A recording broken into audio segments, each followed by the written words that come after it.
ঈদ মুবারক।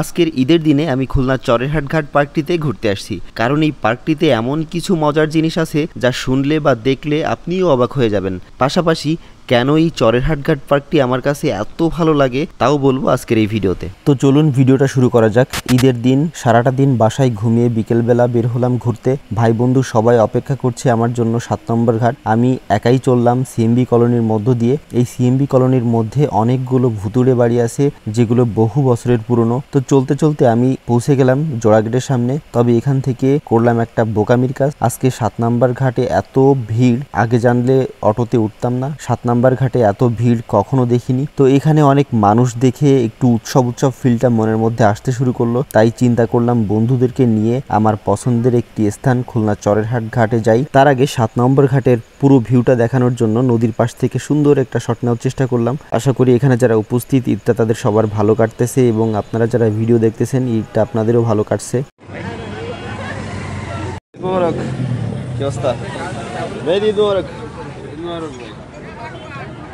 ঠিক আছে।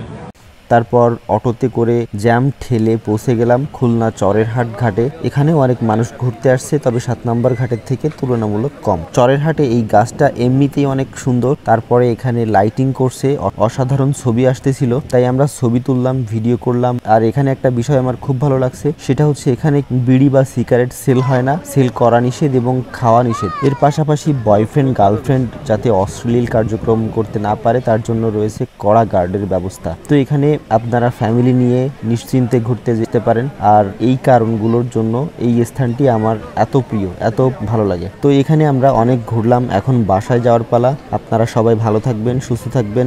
ঈদ মোবারক।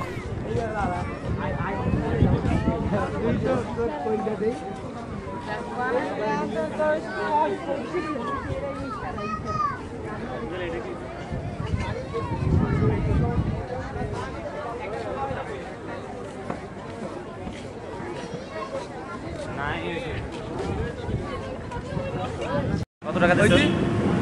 ওটা আছে কয়টা?